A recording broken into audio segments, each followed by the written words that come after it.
Welcome to the People Profit Podcast, where we explore how investing in people and intentional leadership drives real success. I'm Sandra Coker, CEO of Human Power Solutions and the author of the best-selling book, People Profit.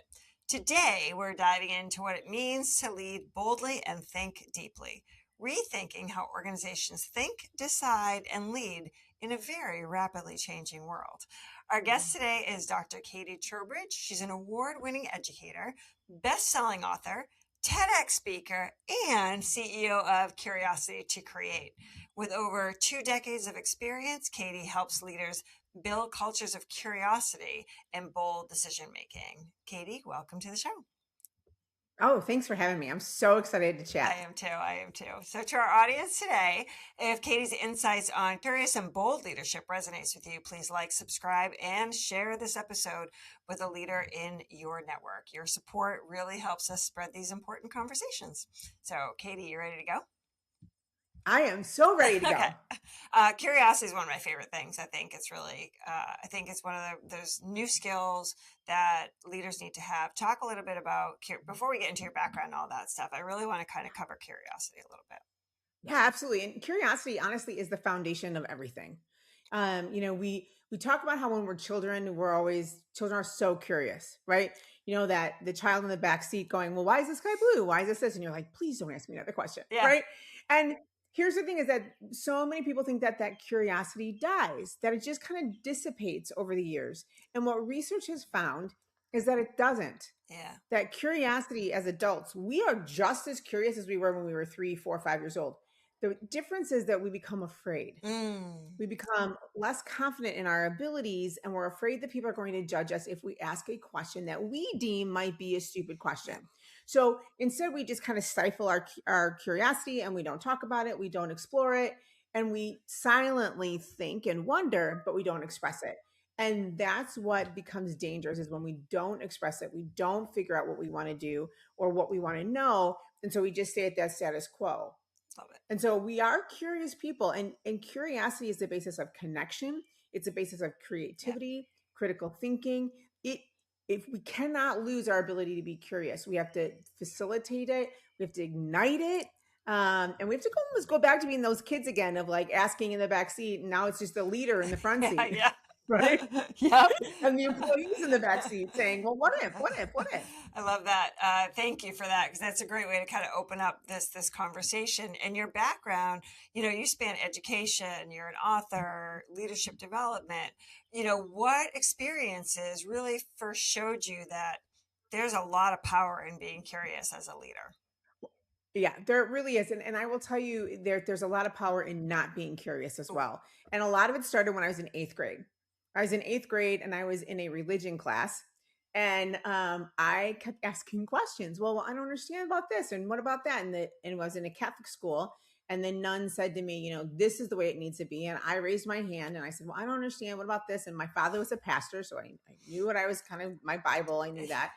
And so she said to me, this nun said to me, Katie, you're out. Oh my gosh. You're out of class. Took me out of class. At the end of class, I came back in and she goes, you need to stop asking so many questions. And I went, I was floored. I was absolutely floored. And part of it was because I was challenging her, right? She was the leader in the classroom. I was challenging her thinking. I was questioning her thinking. And so to her as a leader, that threatened her, right? So she just kicked me out. She just wanted me out. I remember the next day, our principal, Sister Barbara, who I just love, called me in the office. And she said, I heard what happened in religion class yesterday. And she said, I want to say to you, I understand your teacher, and your teacher's like, if you're stopping the flow of class, I get it. But she said, you have to learn that there's a time and a place for your questions. And I thought, okay. And she said, I appreciate your questions. I appreciate what you're doing. I appreciate your curiosity, but there's a time and place, which I really appreciated her leadership, because she brought me in and said those things. So that was 8th grade. Then I went into marketing. I went into being a marketing manager, and I loved what I was doing in that environment. Marketing is a very creative zone, very connected with people. I mean, we're talking back in the 1990s, when there wasn't the cell phone issue and the Zoom issue and all that. And I loved that. But a statement came across my desk while I was in marketing, that I was working for a bank. And the leadership had sent a new mission statement, which was, our mission is to make our shareholders more profitable. And I sat there and I thought, that's not my Yeah. mission. I come to work and drop my child off at daycare to make some rich Yeah. guy Yeah. richer. Like, that just crushed my Oh spirit. my And gosh. so everybody had always said to me, you need to be a Yeah. teacher, be a teacher. And I thought, no way, there's no way in hell I'm going to be teaching little bratty kids, Yeah. you know. Right? They were right. I went back to school. I worked full time with the school part time mainly, and was a mom of two, and went in the classroom and never looked back, Yeah. and loved every second of it. And talk about leadership in education. In my 23 years in the classroom, I think I went through 7 different principals, all with different leadership Right. styles, all with different agendas, all with different ways that they saw how school needed to be improved. So I really saw that. But then as a teacher in my classroom, starting in 1999, I saw shifts, Yeah. right? So there's, like we were saying, there's so many changes, so much uncertainty in the Yeah. world. And if you think about what's changed even from 2000 to now, with cell phones and AI and internet and all these different things that have come at us, and we're thinking as a leader in a classroom, as a teacher, um, those students are changing, like your employees are Right. changing, the way you can lead is changing. You have to adapt and adapt fast. And I really saw around 2013, a huge change. And I really then started deep diving into, okay, what's going on in the world? Yeah. Right. What's going on in our classrooms? What's going on in the market? What's going on in society? And really found that leadership is key. And if one of the issues that we've seen more and more is there's a lack of leadership. Yeah. So there's new leaders going in who are saying, like, I don't know how to lead. No one ever taught me how to lead. And so all of that combined really got me into this deep dive of what is thinking, Yep. what is Yep. leading. I had just finished my doctorate degree in that whole realm of innovative and learning styles and teaching.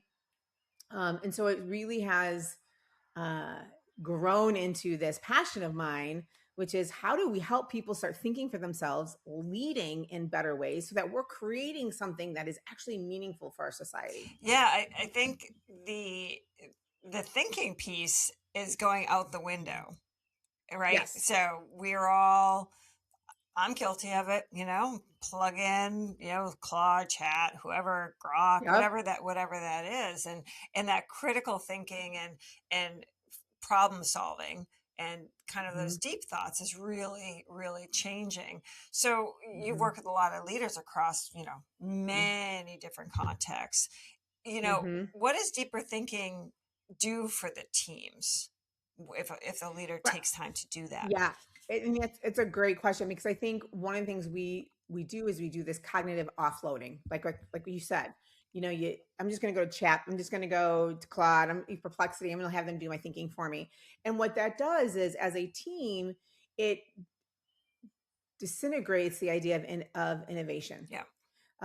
We have done a recent nationwide study of employees and leaders across this nation of America. And one of the main things that we really found was that when thinking is not valued, people are leaving their jobs.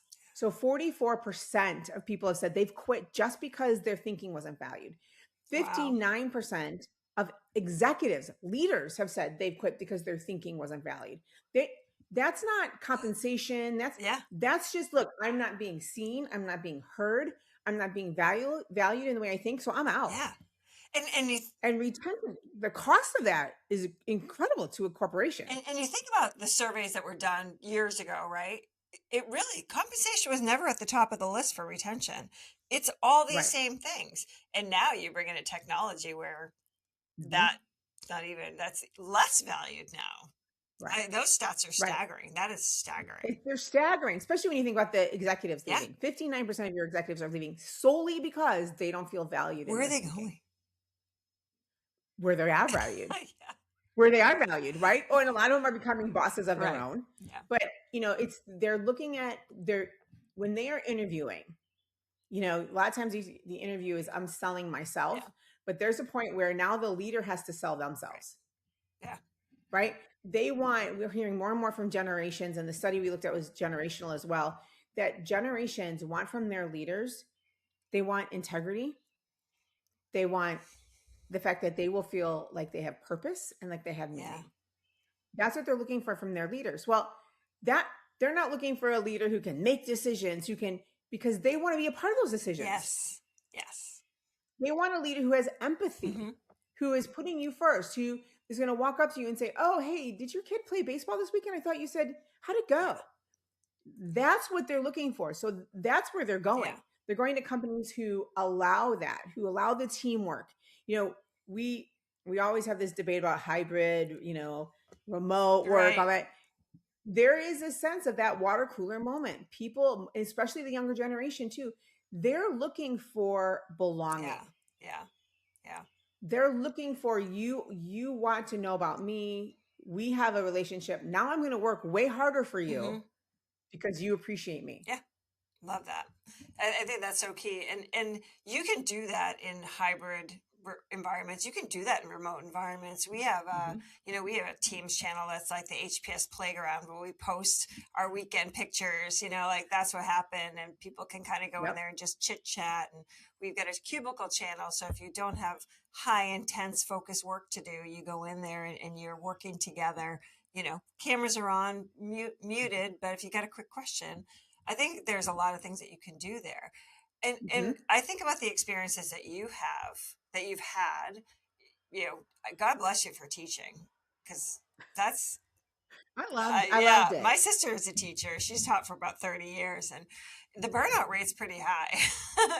Very Yeah, high. yeah. Very high now. So Yes. you created curiosity to create, and that's really to Mhm. help organizations rethink how they lead. How did all these different experiences that you've had, help you to create this? Why did you create this? Yeah, well, and I think the main reason I created it was why I started for in education was to really help educators teach how to bring in curiosity, creative critical thinking and Yeah, connection, right? How do you do that? Because we know that it starts in the classroom, yeah, right? But then the more I learned and the more I got out there and the more I started working with teachers, the more I started working with administrators, which then led to yeah. leaders. Because what I really noticed is what's happening in the complaints I would get from leaders are, it's the kids these days mentality. Right, They're not working, they don't have a work ethic because they don't work like we did. right. They don't work like the boomers. They don't. I'm a Gen Same, Xer. same. A lot of them don't work like I did, and we have to understand that that's okay. Yeah, So that's really why I went into creating this and writing the book, is because what's changing is that so many times education would look into business and say, oh, we have to be more like yeah, business. I think that's changed. I believe that businesses need to look at education because we need to start mentoring yeah. more and managing Mm-hmm. less, Yeah, so that we're really mentoring the ideas of thought. We are now asking the questions. We are now mentoring. There used to be one of those ideas of, oh, I don't want my employees to do better than I am because then they might take my job. right. But I want to flip that, right? I want to Yeah, flip that. Like, the best thing that can happen is that you do so well that you outperform me and you get promoted, right? yeah, And that's the teacher mentality. The educator is like, oh, I want you to be successful in your career wherever that takes yeah, you. Wherever you're going to go after you leave my classroom, I want you to do well. Leaders need to be the exact same way. yeah. And that's kind of a switch in thinking. I really agree with that. My husband moved up here from Florida about 5, 6 years ago, and prior to meeting him, he went to go work at a manufacturing plant, and he's Mm, still working there. And as we dated and now eventually got married, we talk a lot about developing his people. He spent the last 2 years mhm. developing his leads, his supervisors, people, the line, right, getting everybody. He had an opportunity to become an area manager. Guess what? He developed his team so well that they stepped up and he was able to move on. It's Mhm. just, I always think of Yeah. that example. And he worked hard to do that. That's huge. That's a huge win Yeah, for him. yeah, it is. It is. And for the people that he spent the time, he did leadership classes. I mean, he lives with me. So we had, you know, which was great. But he did like these series of leadership and classes and things that they don't have time Mhm. for. The Yep. I just I want more people to think like that. Yep. You know, Well, your husband and my husband would get along great. My husband does operations and manufacturing, and yeah, he has seen the same thing. And I always love some of his stories because he'll come home and tell me some of the most amazing stories about, like, you're not going to believe what this yeah, this employee did or that employee did, or I'll walk into his office and I will hear all the time, "Oh my gosh, your husband is such a great manager because he listens to yeah, me. He knows yeah, me." You know, I mean, yeah. those are the things that are so They really essential. are. And for people that say, "Oh, we don't have time to," and Oh, they say train. My philosophy is you train mhm. dogs, we develop people, so we don't do training, right? Right. Yep. I love But you that. hear, "Oh, I don't have to, we don't have time for that." It's like you don't not have time for that. So Right. there's always some Right. time, even a 15-minute huddle with Mhm. examples or whatever. You talk a lot. Lead boldly, think deeply. Mhm. What does that look like in practice for today's leaders?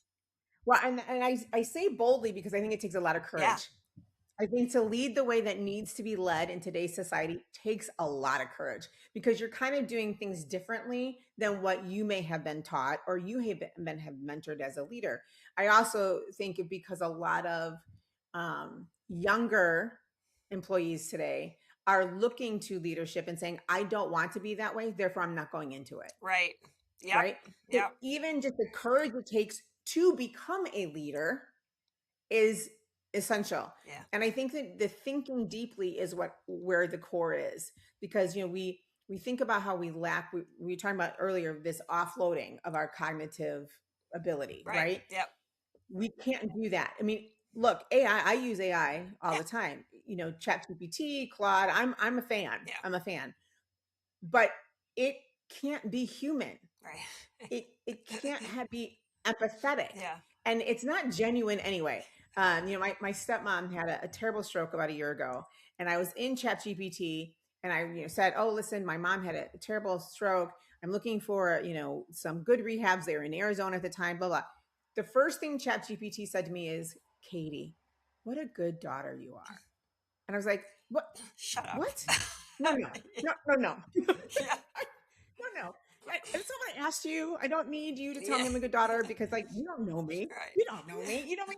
Like, I just wanted resources. And so I think that, that's where we have to start thinking deeply. Yeah. And all of this stuff, even on chat and things like that, it says, hey, these answers might not be right. hmm It fabricates Yeah. things, it Yeah. hallucinates ideas. And so that's where the critical thinking skill is more important today than ever. hmm And if you look at World Forum, you look at all the new research that's come out, it says analytical thinking, curiosity, interpersonal skills, creative thinking. Those are like the top skills needed hmm in the workforce Yeah. today. And that takes courage, because here's the thing.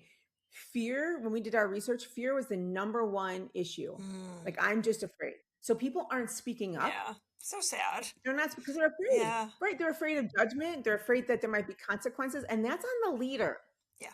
Because if the leader isn't creating this psychological safe place, then people aren't going to work for you. And so that's where you have to think deeply. You got to go below the surface, even of your humans. Yeah. So I mean, it's got to be one of those things of, what, Sandra, I feel like you're off today. What's going on? You okay? Right. It's not a, Sandra, snap out of it. What is going on with you? I need you to, right? Yeah. Very different leadership styles. Well, Very, and and you talk about that's where you got to go yeah, deep. and you talk about Gen X, right? I always talk about my staff to my staff. I'm like, I Mhm. always raise very differently in how you guys are doing it. Yes, we are. Like Yes, we there were are. things being thrown across the room. People were screaming at each other. It was Mhm. family businesses, absolute chaos.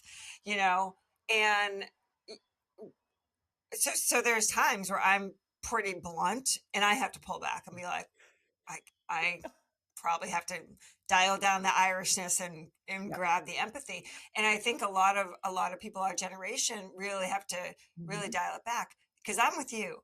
The generation coming up right now, I'm raising a millennial and a Gen Zer, right? Okay. And Okay. That's what I have too. Yep. they they work so hard in Mhm. such a different way, but their Mhm. desire for good results and to get ahead is off the charts, especially my Zier, and Yes. all of his Yes. friends. And I'm like, why aren't we Mhm. harnessing that? Why are we trying to tamp Yes. that down?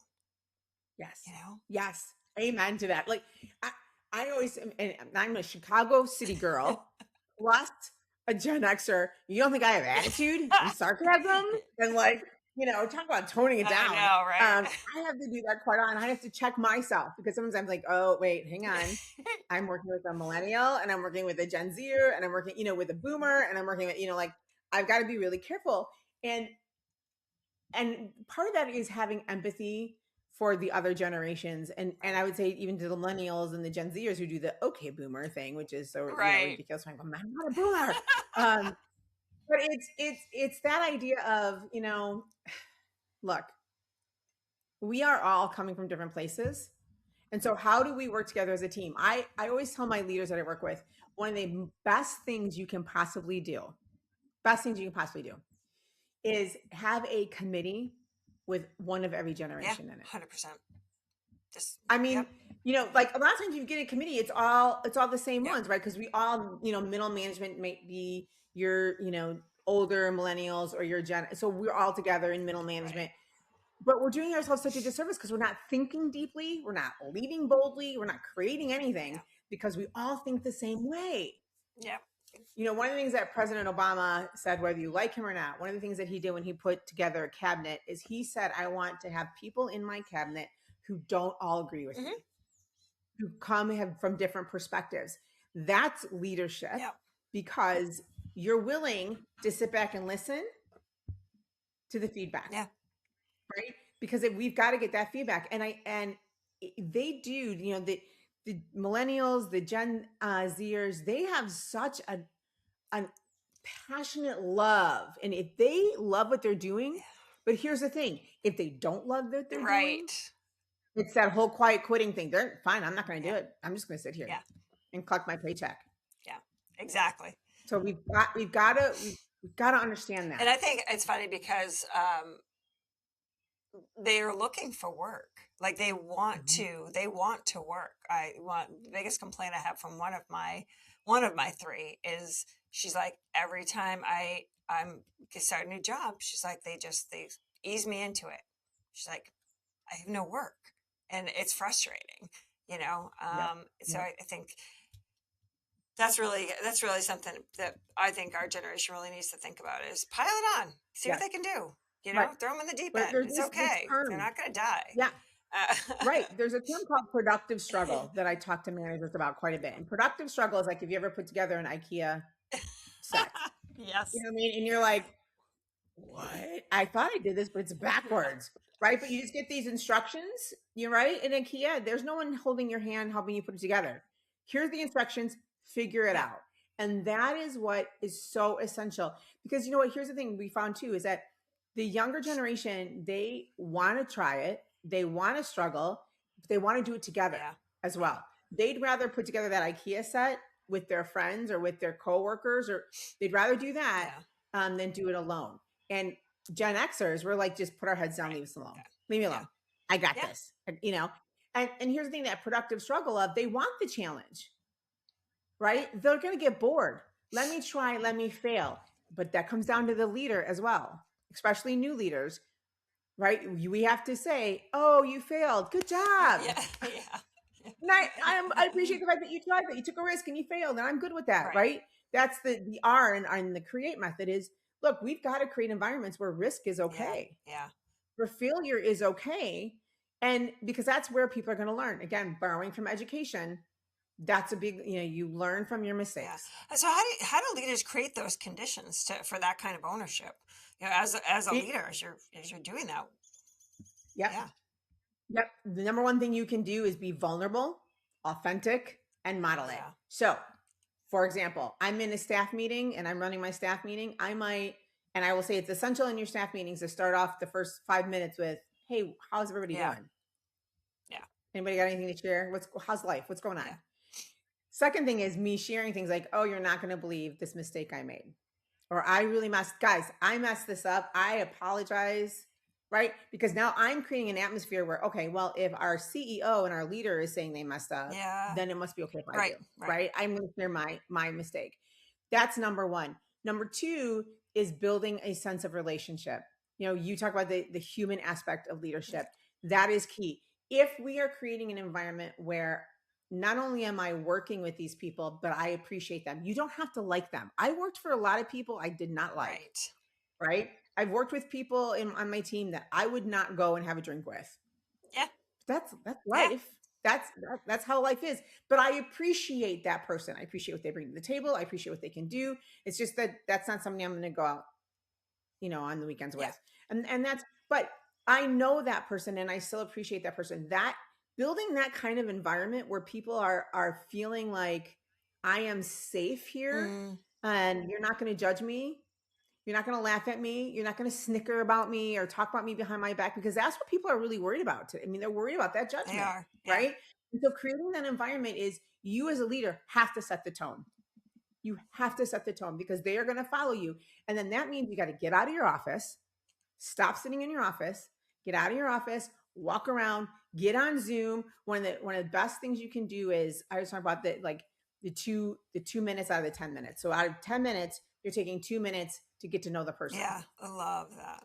It's not just about business. 8 minutes can be about business, but those 2 minutes need to be about the Yeah. person. It's so Like, important. oh, I see you have motorcycles behind you in your Yeah. background. Tell me about that. Like, Yeah. things like that make a huge Yeah, difference. it does. It really, really, really does. So, for a leader listening today, whether they're new or established or whatever, and they want to start leading with more curiosity and a little bit more boldly, what's a practical step that they could take? So my go-to practical step is ask, tell me more. Okay. So when someone says, this is what I'm thinking, saying things like, that's super interesting, tell me more. Okay. Don't shut them down. Yep. Don't say when someone's, we've always done it this way. But by simply just saying, and even especially if you don't agree with the person, like if someone comes into your office and says, hey, I think maybe we should try this, don't go, oh, no, I've tried Right. that Yeah. before. Oh, no, Been there, I done can't do that. it. You know. Right? Yeah, right. We immediately start with the why we can't, Yeah. Yeah. right? Can't, budget, staffing, time, like you mentioned earlier. Instead, it's interesting idea. Tell me Yeah. more. So, how does that approach help with the team dynamics, employee engagement, and just navigating the uncertainty? Because now you're listening to Yeah. me. You seem genuinely interested in what I'm going to say. You're not judging me. Here's the thing: when we say to things like "why," we just go "why." People shut down because now they think you're being defensive. You're being, you're going to debate Right. me. But when you say that's interesting, tell me more. Hmm. Right now, you're like and it's that active listening part. I say this to leaders all the time: put your phone away, shut your laptop, Right. Yeah. look at your employee, and so that you're asking follow-up questions. Because here's the thing: I know we're busy, but we are not going to be successful if our team is not Right. successful. Yeah. So if I am busy, like, oh, I'm going to check my phone, oh wait, no, I got what, yeah, yeah, oh yeah, I know. Yeah. I'm done as Yeah. an Yeah. employee. You're not listening to Yeah. me, I'm always right? like, get up from And so behind your being desk and sit present, next to them. Like, yes, just yes, sit on a chair next to them. And right, because that desk is even a it barrier, is. Yeah. right? Yeah. Yeah. When you, And so that's so essential to me, is that we are saying, tell me more, because now the team is getting yeah. stronger. You are recognizing I'm listening and I care. One of the things that we heard in our study quite a bit is that there's so many inauthentic leaders out there. Yeah. You are asking me for my advice. You already made a Yeah. decision. Yeah. Oh, I know it's so terrible. But the other thing about that, the tell me more, which I really like. So why? And that's really interesting. Tell me more. Same question. Um, Same question, different feeling when you get but it. exactly. But what you're also creating in that environment is people are going to come to you more prepared, Mhm. because they're not just going to come to you with an idea. They're going to know that you're going to ask Yeah. them, tell me more about that. So it will actually in the long run, it's going to save you time Mhm. as you build that Mhm. culture. Would you say that? Absolutely. I had a principal who, he was tough. He was a tough Yeah. principal. Um, but he always said he had an open door policy. And he said, but don't come into my door unless you know what you're talking Yeah. about. Yeah. And I appreciated that, because it was that same idea you just talked about. Yeah. Like, his door was open, but don't come in and be Yeah. like, oh, I'm kind of wondering if, nope, come in and tell me what you're thinking and why you think the way you Yeah. think. Yeah. And I really appreciated that. What have you seen when leaders focus on like having control versus that mindset of education? What do you see in those leaders? Where I see the fact that compliance is way more important than Got curiosity. it. right? Comply with me. They are much more of the do what I say in the way that I want it Mm, done. And so then what I see in their staff is lack of engagement, lack of motivation, lack of creativity, right? yeah, Those leaders very much are um, not open to different perspectives. That's, they're not open to the team atmosphere. It's all about yeah, them. And that's where then their staff just they're not gonna respect that leader. They're not gonna work for that leader. That leader is gonna have a lot more yeah. turnover and a lot less Yeah. innovation. So to a leader out there, if that's your command and control, look at your retention numbers and look at your Mhm. hiring numbers and maybe make a change if numbers will hit you, right? Right, I mean, because that's right, that's the bottom. right. It's the bottom line. Um, It is a bottom line. That ROI is, and I get yeah, that. I absolutely know what is the bottom line. What are we yeah, making? But here's the thing too: is that if your numbers aren't where they want to be, but your retention is okay, it might be a problem of the quiet yeah, quitting. yes, yeah. You're right. Where you're still there. Look, I need a paycheck, so I'm not leaving my job. Yeah, But I'm not going to give you any more than I need to give yeah. you. Bare minimum. Yeah, Hmm. crazy. Oh, I love this conversation. I could talk to you all day. Oh, I'd love it. So I have a little rapid fire segment. Go. Quick Yes, love answers, it. short answers. All Okay. right, all right. Okay. What is one thing, one question leaders should ask themselves daily? Would I work for myself? Oh my God. Okay. Some days I would say no. Anyway, I know, um, right? But then reflect on that, yeah, right? Why today would I not be happy with yeah. you? The biggest barrier to bold leadership. Fear. One way to spark curiosity in a team meeting. Start your team meeting with what are some of the issues we're facing and how can we figure this out together? Oh, best advice for thinking more deeply under pressure. Breathe, Mm, reflect. okay. What does a bold, curious team culture feel like to the organization? The playground. Oh, that's awesome. That's excellent. Thank you. Great job. You are Hmm. ready. You are Thanks. ready. If you could if you could leave our listeners with one key thought about leadership, what would it be? That leadership is something that develops every single day. It never ends. Mm, That good leaders are lifelong learners. that's That powerful. you can't think like I've made it, I'm here, I'm done, I'm good. It is a constant time of reflection, Mm, a constant time of what might I do better and what do I need to learn next? yeah. That's awesome. And I think just to kind of add to that, I love continuous learning. You love continuous Hmm. learning. You're in education. I'm in this space. And I'm listening to podcasts. I'm listening to books. Like what's coming out. It's all of that. Hmm. So that's really powerful and great advice to give to leaders. Thank you for the wisdom and the inspiration you shared today. Your energy was You're amazing. so welcome. That wraps up another insightful episode of the People Profit Podcast. If Dr. Katie's message on leading boldly and thinking deeply inspired you, please like, subscribe, and share this episode. Katie, before we go, can you tell our audience the best way to connect with you and your curiosity to create organization? Absolutely. So there's two websites. There's curiosity two, the number Yep. two, create.org. That has a lot of resources, or there's katietrowbridge.com, and that has even more resources for leaders. And then, of course, there's the new book that just came out, Lead Boldly, Think Yeah, Deeply. I love that. Congratulations on the book. We'll put all the links Thank you. below, especially the one to buy her book. Be educated, everybody. That's wonderful. Mhm. Thanks again for being on the show. We really appreciate it. Oh, thank you so Thank much. you. And leaders, remember, curiosity fuels progress. I'm Sandra Coker. See you on the next episode.